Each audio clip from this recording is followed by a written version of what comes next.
Buenas tardes a todos, muchísimas gracias. Primero quiero agradecer a los organizadores y a las autoridades de navegación de paciente internacional por la invitación a compartir este tema en este evento tan prestigioso, ¿verdad? Y felicitar a cada uno de los participantes que están en esta capacitación de navegación de pacientes internacional. Bueno, vamos a empezar con nuestro tema, hablar del cáncer del seno y el cáncer de cervix en El Salvador. Siguiente, por favor, vamos a ver la agenda. Vamos a hablar un poco acerca de la epidemiología, de la etiología de este cáncer y las características distintivas del cáncer en general, del screening del cáncer de mama y de cervix, del diagnóstico y el tratamiento de una forma, de un barrido general, el tratamiento tanto del cáncer de mama como el de cervix y vamos a conocer un poco cómo es el sistema de salud en El Salvador.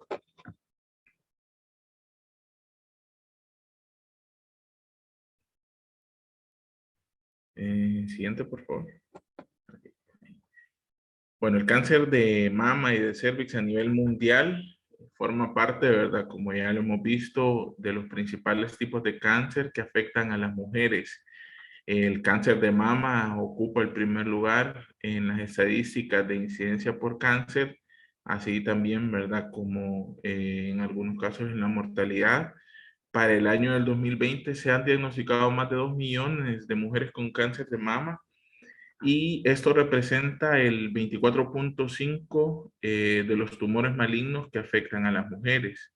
El cáncer de cervix a nivel mundial ocupa el cuarto lugar en incidencia de cáncer en la mujer y se han diagnosticado más de 600,000 casos para el año 2020, lo que representa el 6.5 de tumores malignos que afectan a las mujeres. Con el pasar de los años y con los avances tecnológicos, tanto en los test diagnósticos, en los screenings y en los tratamientos, se ha logrado reducir las tasas de mortalidad de estos tipos de cáncer. Siguiente, por favor. Bueno, las muertes, creo que es un poco lento en internet, pero las muertes a nivel del 2020, pues en El Salvador también se ha venido reduciendo. Ahora bien, en los decenios de 1980 y 2020 se ha visto una reducción significativa tanto del cáncer de mama como el cáncer de cervix, pero predominio en los países de altos ingresos o los países desarrollados se ha logrado, por lo menos el cáncer de mama, reducir la mortalidad por cáncer en un 40%, y en los países de ingresos bajos o de medianos ingresos, pues todavía no se ha logrado en su totalidad, ¿verdad? O obtener un mayor beneficio. Si vemos en esta diapositiva la situación actual de cáncer en El Salvador y comparamos con América Latina, podemos observar que tanto el cáncer de mama como el cáncer cérvico-uterino también está presente en los primeros 5 tipos de cáncer que afectan a las mujeres. Siguiente, por favor. Y al comparar los datos estadísticos que están disponibles en la red por Globocam, haciendo una comparación de El Salvador con Estados Unidos, podemos ver que el cáncer de mama se posiciona en El Salvador siempre en el primer lugar y el cáncer de cervix en el segundo lugar, tanto en incidencia, ¿verdad?, como en mortalidad. No así en Estados Unidos, que el cáncer de cervix se desplaza ya hasta la sexta, séptima causa, ¿verdad?, tanto de incidencia como, perdón, de mortalidad, ocupando pulmón y colon los primeros lugares también, ¿verdad?, junto con el cáncer de mama. Pero en El Salvador podemos ver de que debido a nuestro sistema también que es muy heterogéneo, nuestro sistema de salud que es muy heterogéneo, hay a veces también dificultades, como creo que en muchos países de América Latina, de poder hacer un consenso también de un registro de tumores, ¿verdad? Que nos acerquen un poco más a la realidad. Ahora bien, hay datos aislados también de estudios hechos en diferentes instituciones que incluso ponen la incidencia de cáncer de mama un poco más arriba y las mortalidades también, mortalidades más elevadas, incidencias de, perdón, tasas de mortalidad mucho más elevadas. Pero de forma general podemos ver de que sí es un problema importante para la salud pública, tanto el cáncer de mama como el cáncer de cervix, ¿verdad? Y tiene un impacto también ahora con las nuevas terapias, tratamientos, diagnósticos y estudios, tiene un impacto también en los sistemas de salud. La edad promedio del diagnóstico de cáncer de mama, pues es los 54 años. Podemos tener un mínimo observado en estudios de 22 años a un máximo de 87 años, pero en promedio se observa a los 54 años. A diferencia del cáncer de cervix, también podemos tener edades o rango de edades se da más frecuente entre los 35 y 44 años. Siguiente, por favor.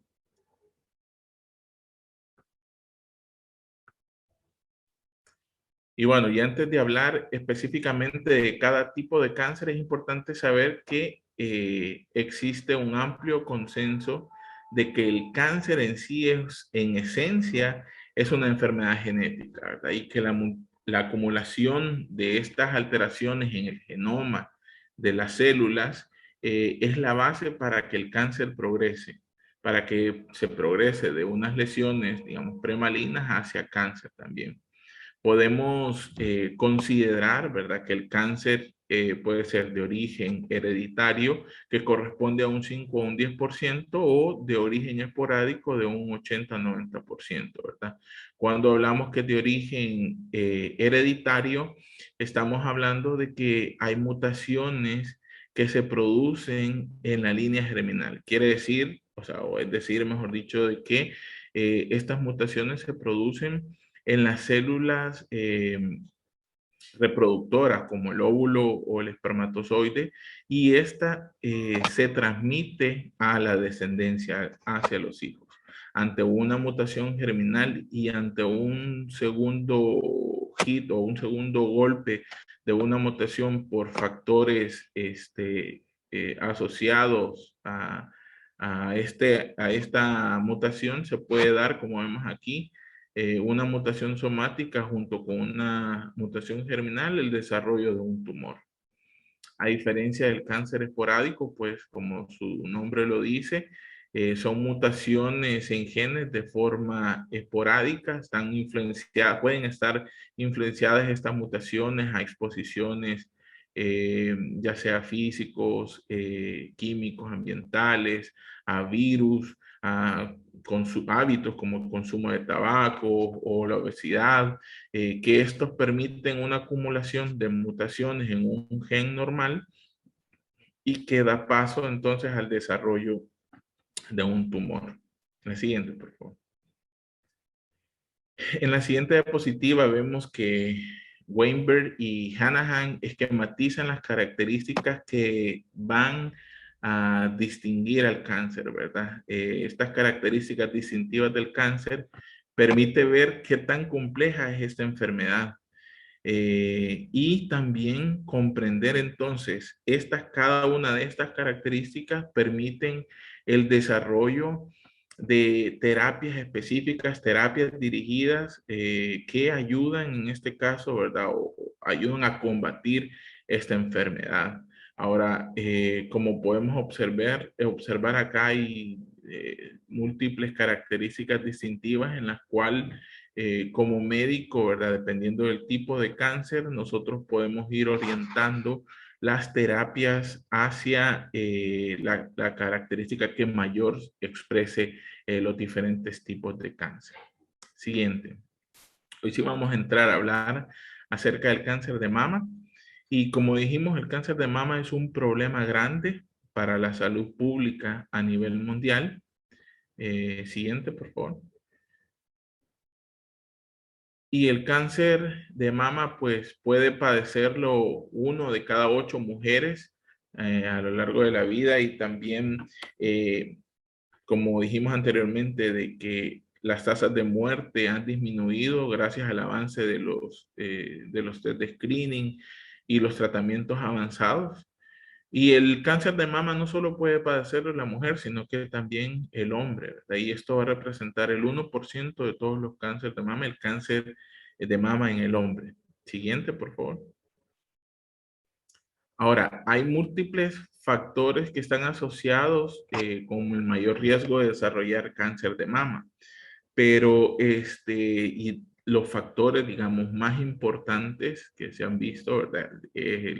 Es la edad, sexo femenino y la edad en el cáncer de mama es de los factores más importantes. Se ha visto, a veces se pudiera, pasar por alto la importancia de la edad como factor de riesgo de mama, pero por ejemplo, podemos tener datos estadísticos que en el 2017 en Estados Unidos, en personas menores de 40 años, se observó una incidencia, alta incidencia en personas tanto de menores de 40 años como mayores de 40 años, pero en el 2017, por ejemplo, se diagnosticaron más de 11,000 cánceres de mama invasivos y se presentaron más de 900 muertes por cáncer de mama en menores de 40 años. Y en mayores de 40 años, en ese mismo año, se observaron más de 241,000 casos de cáncer de mama invasivo y se produjeron más de 39,000 muertes asociadas en mujeres arriba de 40 años. Entonces, la edad también es un factor importante para el desarrollo de cáncer de mama, así como la historia familiar, como ya mencionamos, pues que corresponde al cáncer familiar un 5 a un 10%. Los antecedentes de lesiones mamarias también, clasificadas como lesiones hiperproliferativas, o sea, lesiones que presentan células atípicas o hiperplasias también, pues tienen un alto riesgo de desarrollar un cáncer de mama o la alta densidad también de las mamas con el aumento de tejido fibroso y glandular que pueda asimismo dificultar también los estudios de screening, verlas y tener necesidad de utilizar o echar mano de otros estudios también, ¿verdad? Se ha visto que la alta densidad también es un factor de riesgo. El aumento de los números de ciclos menstruales, por ejemplo, las pacientes con una menarquia temprana, o sea, el inicio de sus periodos menstruales, por ejemplo, antes de los 12 años también se ha visto asociado, o aquellas pacientes que tienen una menopausia tardía, menopausia que la ven arriba de los 50, 55 años, también está asociado, ¿verdad?, con una mayor exposición a estrógenos endógenos y por lo tanto, ¿verdad?, que estos son moduladores también para modulador genético para la replicación de las células y se ha visto que esta alta exposición de estrógenos endógenos también es un factor de riesgo, ¿verdad? Los embarazos arriba de los 30 años también se ha visto asociado, ¿verdad? Como un factor de riesgo el cáncer de mama. O las pacientes que son nulíparas también o número reducido de embarazos también se ha visto asociado o aquellas que no dan lactancia materna también, ¿verdad? Y pues en los hábitos, la obesidad, la dieta, tabaco, alcohol o las terapias de reemplazo hormonal también se ha visto asociado. Siguiente, por favor. Ahora, todos los cánceres de mama surgen si lo vemos acá, hablando desde el tejido que surgen de la unidad funcional de la mama, ¿verdad? Que en este caso son las unidades lobulares y los conductos, ¿verdad? Hacia el conducto terminal, digamos, los lobulillos y los conductos son, digamos, los sitios donde se desarrolla el cáncer de mama. Podemos tener lesiones preinvasivas o ya lesiones invasivas, las preinvasivas llamadas así carcinomas, ya sea ductal in situ o lobular in situ, o las ya invasivas, pues ya clasificadas como un carcinoma ductal o un carcinoma lobular. El carcinoma ductal pues representa casi mayor proporción, entre un 70% de los cánceres. Y el carcinoma lobular, pues ya es entre un 10 a un 15% también. Y hay otros tipos especiales, digamos, histopatológicamente hablando, hay otros tipos también de otros estirpes especiales también que se pueden clasificar. Pero digamos, el mayor tipo de cáncer que si hablamos es el carcinoma ductal. Siguiente, por favor.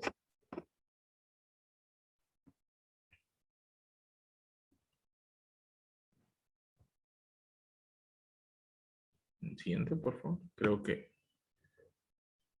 no sé. Bueno, hay muchos ensayos clínicos que han demostrado de que el screening con, no, la anterior. Hay muchos ensayos clínicos que han demostrado que el screening con mamografía, reduce la mortalidad, eh, al menos el 20%, ¿verdad? De cáncer de mama, el 20%. Y es importante ver que de qué depende el screening, pues depende de la edad, también es importante las consultas de screening para poder detectar, ¿verdad?, el cáncer de mama, consultas médicas periódicas y los estudios de imágenes. Por ejemplo, en estas imágenes que tenemos acá, podemos ver en esta imagen, en el recuadro superior izquierdo, que está clasificado como A, es una mamografía, ¿verdad? Es una mamografía que se toma en un screening de una paciente de 53 años, en el cual nosotros vemos una lesión que la parte que se observa mejor en la toma oblicua de la mamografía, en la cual vemos en el recuadro, no sé si se logra ver mi puntero o mi flecha, se logrará ver, bueno, pero en el recuadro de la mamografía se observa una lesión sospechosa, ¿verdad? Es importante ver también las características que las lesiones puedan tener. La mamografía nos ayuda a detectar tanto lesiones no palpables como lesiones palpables. Las lesiones no palpables podemos clasificarlas como microcalcificaciones o algunos nódulos pequeños o distorsiones también, o las lesiones palpables que ya estamos hablando de masa. Entonces, podemos observar en esta mamografía una lesión sospechosa eh, con bordes irregulares, espiculados, que en la mamografía nosotros podemos detectar por sí solo la mamografía de 2 a 8 pacientes con cáncer por 100,000 mamografías realizadas. Y podemos aumentar, ¿verdad?, la detección con el uso de tomosíntesis, que es la imagen que tenemos clasificada como imagen B, que se observa o delimita mejor esta imagen, ¿verdad? Se puede aumentar hasta 1.6 más que la mamografía. El problema es que acceder a estos equipos, ¿verdad?, puede ser hasta un poco complicado o puede generar mayor costo, ¿verdad? Y al detectar una lesión, en este caso, en esta mujer de 53 años, se observa con la tomosíntesis, se toma una biopsia guiada en el recuadro C. Vemos una biopsia guiada por ultrasonografía. Nos ayuda a delimitar la lesión y poder hacer el uso de la toma de la biopsia. Y luego, pues, en el recuadro D observamos el uso de la resonancia magnética, que nos puede ayudar a delimitar más allá la extensión de la enfermedad. Entonces, si vemos quien nos da paso a poder ampliar esos estudios es la mamografía. La mamografía nosotros la podemos utilizar como un tamizaje, la podemos utilizar también a manera de una lesión palpable como un diagnóstico que nos oriente, la podemos también dar seguimiento a una lesión si es una lesión benigna, o la podemos utilizar la mamografía como un control posterior a un tratamiento también. Entonces, es importante, ¿verdad? El uso de esta mamografía, como ya habíamos dicho, ¿verdad? Que en el screening en El Salvador, pues los precios pueden ir variando de las mamografías en las campañas, en ocasiones, en este mes, ¿verdad? Que se está eh, realizando la educación para el cáncer de mama, ¿verdad? En este caso dedicado al cáncer de mama, muchas pacientes aumenta, digamos, el screening, acceden de forma tal vez gratuita en algunos casos al screening, o la mamografía también tiene un bajo costo, ¿verdad? Que favorece a que mucha mayor población pueda acceder a este estudio, ¿verdad? Siguiente, por favor. Las recomendaciones de la detección, ¿verdad? O del screening de mamografía en la población, en mujeres de riesgo promedio, ¿verdad? Pueden diferir entre países y también entre agencias. En nuestro país eh, también nos basamos bajo la de American Cancer Society, en el cual nosotros tomamos cada año, ¿verdad? Las mujeres arriba de los 40 años es la indicación, ¿verdad? Y cada 2 años en las mujeres arriba de 55 años. Ahora, esto puede ir, como mencionamos, ¿verdad? En diferentes países o por diferentes sociedades, las recomendaciones pueden variar. Incluso las europeas la recomiendan cada 2 a 3 años en mujeres arriba de 45 años. Pero de forma general, en nuestro país arriba de los 40 años, pues ya nosotros iniciamos con el screening poblacional con la mamografía. Siguiente, por favor.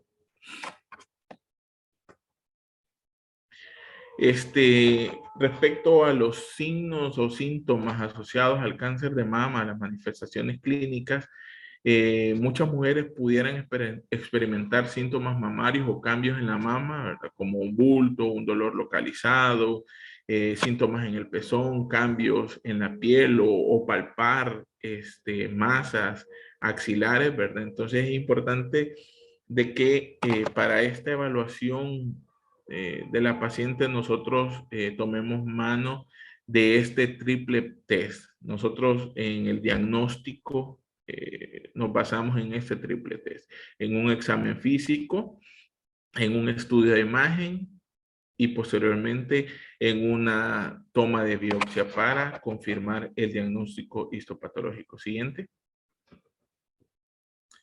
Cuando hacemos el examen físico, ¿verdad? Nosotros palpamos, si se palpa una lesión, ya sea en la mama o en la axila, entonces nosotros eh, mandamos inicialmente ya sea una mamografía, ¿verdad? La cual se reporta en, en la escala de BIRAS, ¿verdad? Lo cual significa como Breast Imaging Report en Data System.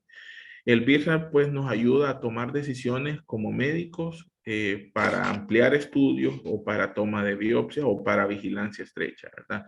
BIRAS 1, un estudio que es insuficiente, que necesitamos complementarlo con otro tipo de técnica, y los BIRAS 1, 2 y 3 probablemente hallazgos benignos que podemos darle mayor seguimiento.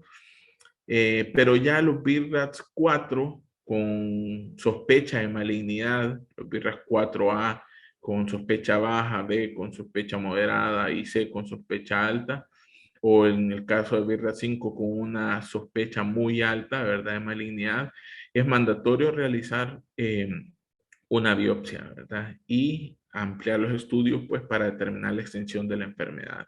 Y un BIRATS 6, pues, cuando ya es un cáncer ya diagnosticado histopatológicamente. Entonces, Es por eso que también, tanto como navegadores, también conozcamos, ¿verdad? Esto a veces surgen dudas, ¿verdad? De los pacientes y qué significa BIRAT, qué tendría que hacer o por qué mi médico me ha dicho eso. Entonces tengamos el conocimiento, ¿verdad?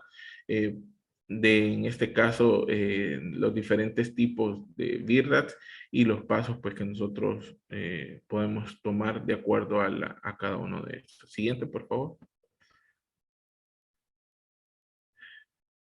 El reporte histopatológico nos va a confirmar el diagnóstico, dependiendo del tipo histológico, ¿verdad? Que ya habíamos mencionado anteriormente, dependiendo si es un carcinoma ductal o si es un carcinoma este, lobular. Pero es importante caracterizar bien el tumor desde un punto de vista molecular. ¿Qué quiere decir esto? Es importante que nosotros sepamos el apellido. Si tenemos un nombre de un cáncer de mama, que decimos un cáncer, un carcinoma ductal o un carcinoma lobular, es importante y creo que acá es muy importante, son indispensables para un manejo óptimo, conocer el apellido de este cáncer, ¿verdad? Y generalmente lo podemos conocer como, o han escuchado mencionar, ¿verdad? Pacientes que dicen, yo tengo un tipo de cáncer triple negativo o un tipo de cáncer HER2 o un tipo de cáncer luminal, ¿verdad? ¿Y en qué se basa esto? Se basa en tres parámetros, ¿verdad? Se basa en los parámetros de los receptores hormonales, se basa en los receptores también, un receptor de crecimiento epidérmico llamado HER2 y se basa también en un índice de crecimiento llamado Ki-67. Eso desde el punto de vista molecular. Los triple negativos, a grosso modo podemos decir, son aquellos que tienen un índice de crecimiento alto, pero no expresan ningún tipo de receptor o ningún tipo de proteína, ya sea hormonales o HER2. Esos son cánceres más agresivos, representan de un 10 al 15% de los cánceres de mama. Luego tenemos los que expresan ese receptor eh, llamado HER2, ¿verdad? En los cuales pueden representar un 13 a un 15%. Y luego tenemos los cánceres que son con apellidos luminales, que son aquellos cánceres que expresan receptores hormonales. Entonces, estos representan el luminal A o luminal B, dependiendo el luminal, lo podemos diferenciar el luminal A con un índice mitótico, un índice de replicación bajo, mientras que el luminal B con un índice de replicación alto. Representan el luminal A el mayor porcentaje de los casos, un 60-70%. Entonces, clasificamos a los cánceres de mama como luminales, como aquellos que expresan receptores HER o aquellos que no expresan receptores llamados triple negativos. Siguiente, por favor. Entonces, eso nos va a orientar hacia el manejo. Es importante también, teniendo ya un diagnóstico, realizar un estadiaje, ¿verdad? Más ampliamente utilizado. Nosotros utilizamos la clasificación TNM para poder realizar ese estadiaje. T el tumor, N los ganglios y M las metástasis. Entonces, de acuerdo a esto, al evaluar el tumor, los ganglios y las metástasis, nosotros podemos dar una clasificación. La clasificación va desde 1 hasta, bueno, de 0, en el cual no se detecta, ¿verdad? No está diseminado, está in situ, ¿verdad?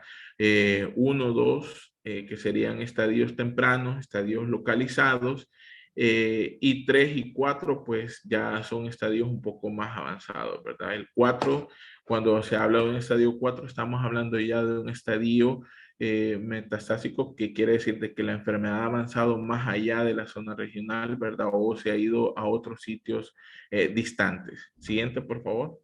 Ahora, el tratamiento de cáncer debe ser evaluado por un equipo multidisciplinario, ¿verdad? Y seleccionar específicamente, ¿verdad? El tratamiento de acuerdo a las características que ya mencionamos, al apellido del cáncer, ¿verdad? Que mencionamos, a las características moleculares, pero también a la carga de tumor, ¿verdad? Que éste pueda presentar.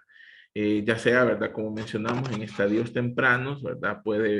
Podemos usar mano de la cirugía, ¿verdad? Y complementarlo con otro tipo de terapia adyuvante, o en los avanzados, pues ya en el control de síntomas. Siguiente, por favor.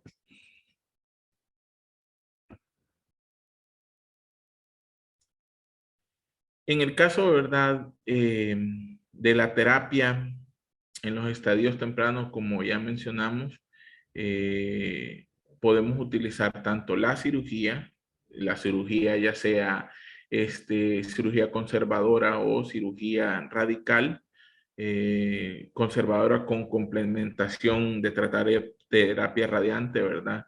Este, o también podemos utilizar la radioterapia como un tratamiento paliativo para control de algunas lesiones dolorosas, ¿verdad? O lesiones sangrantes también. Y la terapia sistémica es importante de que conozcamos estos conceptos de neoadyuvante, adyuvante y terapia paliativa, ¿verdad? Porque en algunas ocasiones van a escuchar, bueno, recibir una terapia sistémica neoadyuvante significa, ¿verdad? En todo caso, antes, ¿verdad? Cuando hay tumores voluminosos y que nosotros necesitamos reducir el tamaño del tumor, utilizamos la terapia o la quimioterapia en algunos casos neoadyuvantes para poder reducir el tamaño y posteriormente operar, ¿verdad? Y luego la terapia adyuvante en este caso es cuando ya no hay enfermedad y se da un tratamiento para eliminar aquellas células que nosotros no vemos, aquellas células microscópicas que pudieron haber quedado, ¿verdad? Y la terapia paliativa que se utiliza para poder ir a tratar los síntomas. Siguiente, por favor.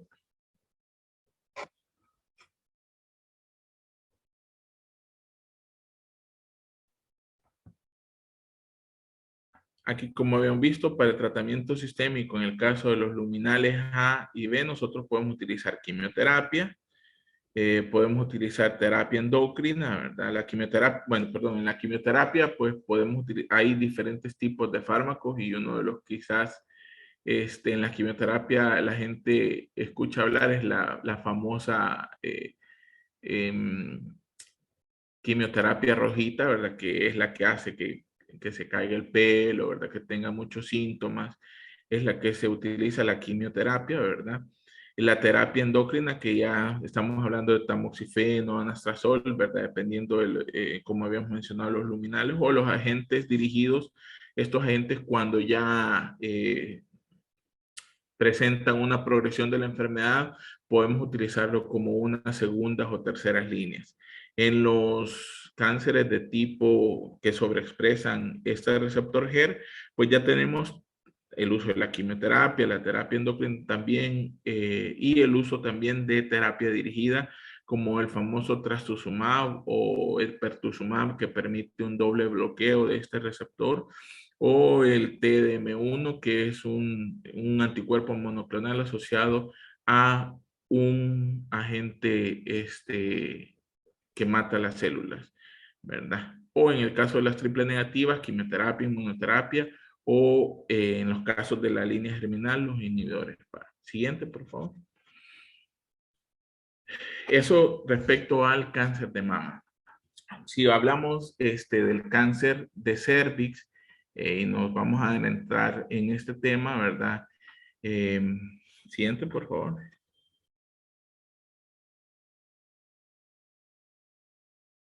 En el cáncer de cervix, ¿verdad?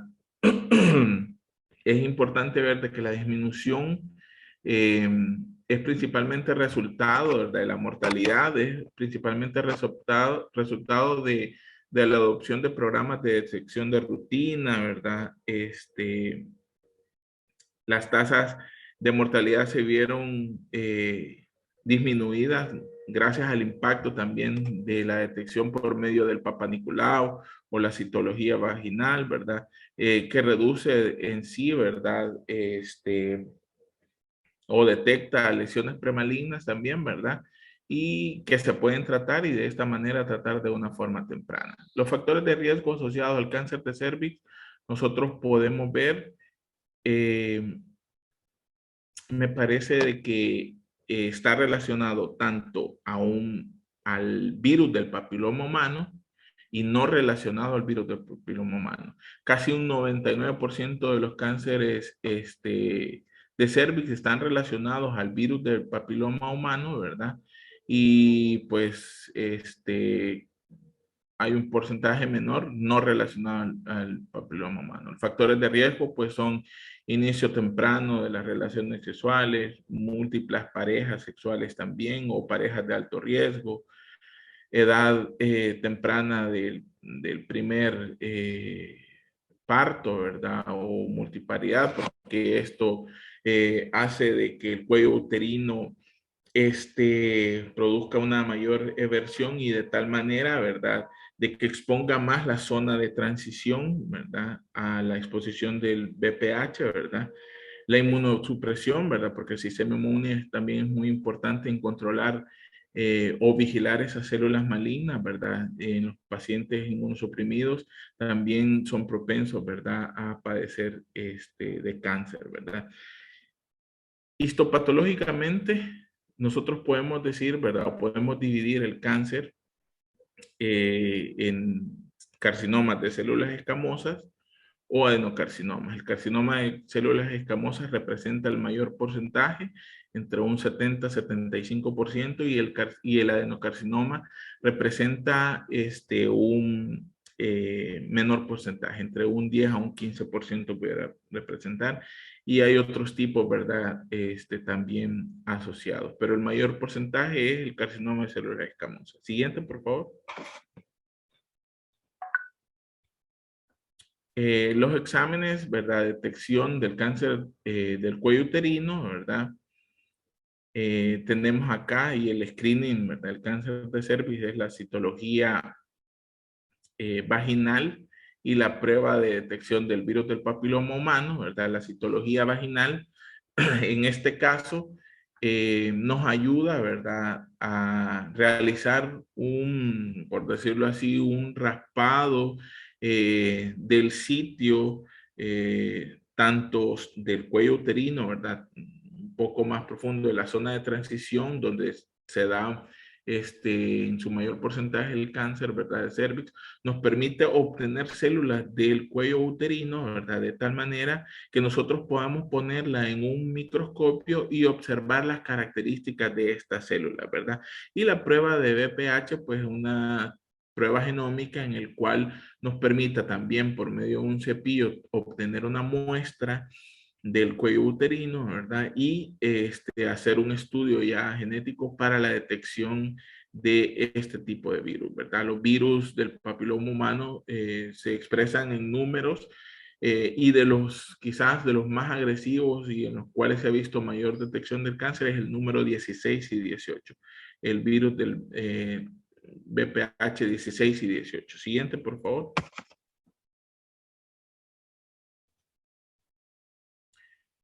Entonces, nosotros podemos, nos reportan, ¿verdad? De acuerdo al el patólogo y las características que observó en la citología, pues nos pueden reportar el estudio como negativo, ¿verdad?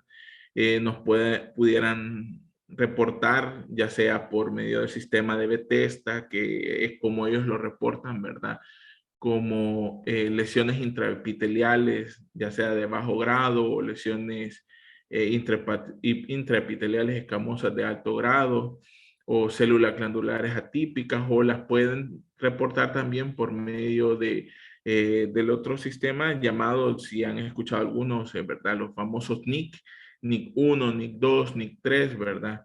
Y entonces, de acuerdo a eso es como nosotros vamos a tomar una decisión, ¿verdad? Aquellos cuando ya son lesiones intraepiteliales escamosos de alto grado o NIC2 y NIC3, nosotros podemos en este punto hacer una terapia, ¿verdad? O pasar a una colposcopía, que ya es un estudio más avanzado, y valorar el uso ya sea de un cono, una toma, digamos, o una cirugía local del cervix en la cual se extrae la lesión, o a decisión también del paciente o a la decisión de si es de alto riesgo, realizar ya una histerectomía. Siguiente, por favor.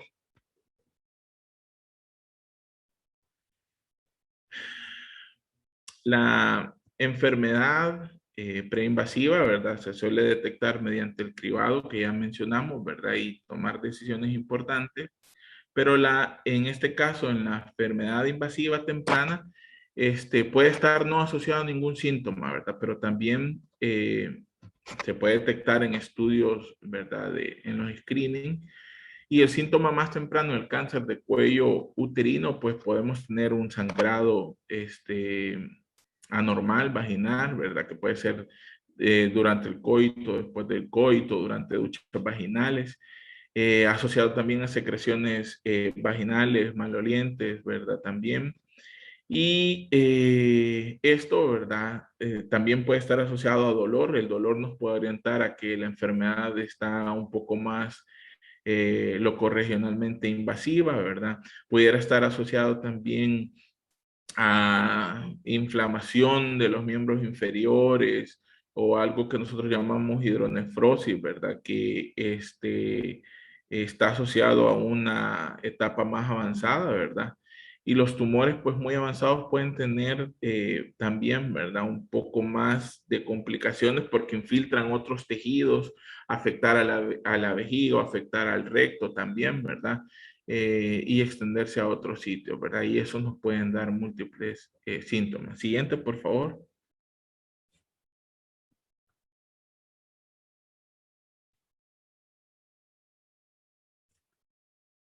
Creo que estoy en la de screening del cáncer. Creo que... Vámonos a las recomendaciones del screening. Las recomendaciones, perdón, en las manifestaciones clínicas estábamos, sí.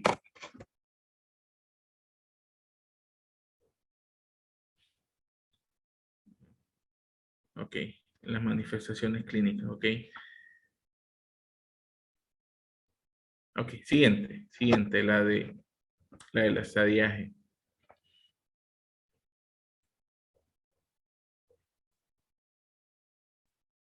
¿Le queda bien esa, doctor, o es anterior? Fíjese que yo creo que tengo problemas del ancho de banda porque no se observa la diapositiva, pero muy Pues le bien. quedó trabada la imagen. Sí, bueno, pero estamos, si le digo el número, estamos tal vez en la diapositiva 29, estadio del cáncer de cervix. Ah, sí, aquí estamos Ok, en la bueno, 29. ok, entonces, el estadiaje de cáncer de cervix.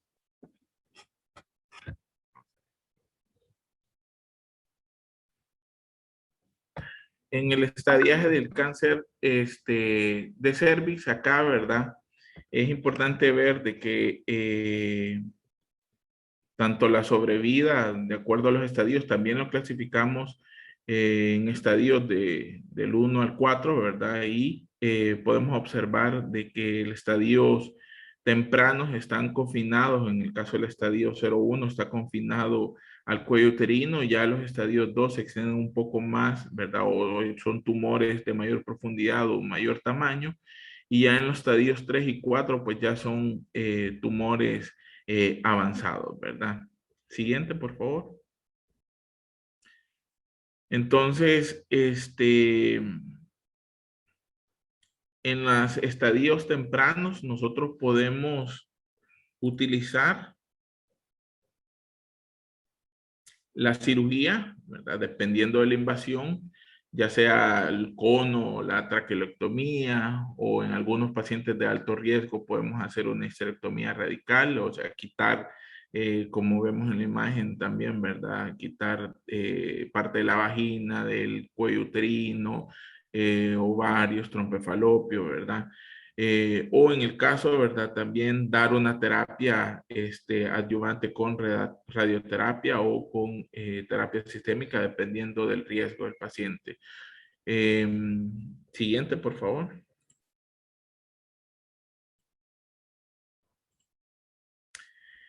En los estadios localizados o localmente avanzados, pues nosotros, aquellos que no se puedan operar, nosotros podemos hacer uso también, en este caso, de la terapia radiante o de la quimio y radioterapia, dependiendo del caso, ¿verdad? Y complementar, ¿verdad? Consolidar el tratamiento con la braquiterapia, que es la introducción de dispositivos, como observamos ahí en la imagen, ¿verdad? Vaginales en los cuales se irradia o se da un tratamiento radiante ya más cercano al sitio donde estaba la lesión, ¿verdad? O en los tratamientos avanzados, pues ya podemos utilizar quimioterapia, inmunoterapia, anticuerpos específicos o algún otro tipo de tratamiento con el manejo solamente de los síntomas, ¿verdad? Eso en el caso del tratamiento de cervix. Siguiente, por favor. Y ya casi para finalizar, el tratamiento, o mejor dicho, nuestro sistema de salud, voy a, creo que no se mira. En esta diapositiva podemos observar nuestro sistema de salud que está estratificado, digamos, en un sector público y en un sector privado, ¿verdad? En el sector público, pues la fuente en este caso viene de los contribuyentes afiliados, en el cual estamos hablando del seguro social. Es de los trabajadores, el sistema de salud en el cual el trabajador aporta de su salario, ¿verdad? Se aporta la contribución y se desarrolla entonces el sistema de seguro social en el cual estamos hablando de hospitales, centros de salud. eh, Luego tenemos contribuciones ya patronales, estamos hablando de instituciones autónomas como los militares, la sanidad militar, o en el caso de los maestros, bienestar magisterial, ¿verdad? Estamos hablando también de otra fuente como el Estado, que el Estado proporciona también a todas estas entidades, pero también está el sistema del Fondo Solidario para la Salud, llamado FOSALUD, o el Ministerio de Salud Pública, ¿verdad? Entonces, prácticamente el Estado es el que cubre a aquellas personas, ¿verdad?, que no tienen fuentes de ingreso, o personas de bajos recursos, personas que no trabajan, o en sí personas que así lo quieren, pues es un sistema, ¿verdad?, gratuito, ¿verdad?, en el cual a disposición de lo que se tenga tanto en estudios o medicamentos, pues las personas pueden ser tratadas ahí. Y en el sector privado, pues hablamos de organizaciones no gubernamentales, o estamos hablando de proveedores privados o el mismo paciente con posibilidades de pago, ¿verdad? Prácticamente está así, privado y el sistema público. Entonces, pasemos a la siguiente, por favor. Hay factores que contribuyen al costo de la atención del cáncer, ¿verdad? Por ejemplo, el tipo de tratamiento contra el cáncer, ¿verdad?, que va a recibir, la duración del tratamiento, la ubicación del tratamiento, si la cobertura del seguro de salud, si es que el paciente lo tiene, o si no tiene seguro, ¿verdad? El paciente tenga que aportar, ¿verdad? Podemos ver, ¿verdad?, de que hay, como mencionamos, diferentes tipos de tratamientos. La quimioterapia puede incluir, atribuirle factores como o costo, pueden aumentar el costo, la necesidad de infusión en algún centro o un hospital, si necesita ser ingresado o no, o el tipo de fármaco que se va a utilizar, si es quimioterapia o las terapias que son más caras. Estamos hablando de, por ejemplo, en el cáncer de mama, el trastuzumab, ¿verdad?, que es terapia de alto costo, o en el cáncer de mama triple negativo, si hablamos de inmunoterapia, son tratamientos de muy alto costo, ¿verdad?, que prácticamente son cubiertos por el sistema de salud o por seguros complementarios, ¿verdad? Y los costos, pues pueden desglosarse en costos médicos y costos no médicos también, que son importantes de tomar en cuenta. Los costos médicos, asistencia a las citas, al tratamiento, los medicamentos que ya mencionamos, las pruebas de laboratorio, los estudios de imágenes también, y los costos no médicos. Estamos hablando ya del transporte, de los gastos de la familia, y de vida, ¿verdad? Los cuidados del propio paciente o también, ¿verdad? De los, ya sea a corto o a largo plazo, ¿verdad? Siguiente. Y esto implica, ¿verdad? Que todos estos costos puedan llevar al paciente a un término llamado toxicidad financiera, ¿verdad? La toxicidad financiera va a describir los problemas que este paciente va a enfrentar debido al costo de tratamiento del cáncer, ¿verdad? Y hay estudios que se observó que es más probable que los pacientes que hayan recibido un tratamiento de cáncer, estos vayan a sufrir esa toxicidad financiera, ¿verdad? Que las personas sin cáncer.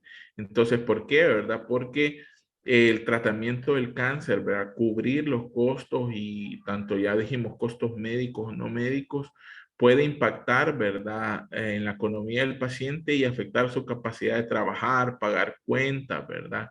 Dependiendo también de la gravedad del cáncer, ¿verdad? Puede influir también el tipo de tratamiento y así el riesgo de sufrir esa toxicidad financiera, ¿verdad? Entonces, este, por eso es importante, ¿verdad? Que en el caso de los apoyos que pudieran haber externos para tratar de aplacar estos costos, eh, se han visto, ¿verdad? Tanto, por ejemplo, las ONGs o programas especiales que surgen, ¿verdad? En momentos también de campañas de diferentes tipos de cáncer. Por ejemplo, ahorita en la campaña de cáncer de mama, puede disminuir el costo tanto médico o no médico, ¿verdad? Para tratar estos tipos de cáncer. Siguiente, por favor. Y bueno, y eso es lo que traíamos.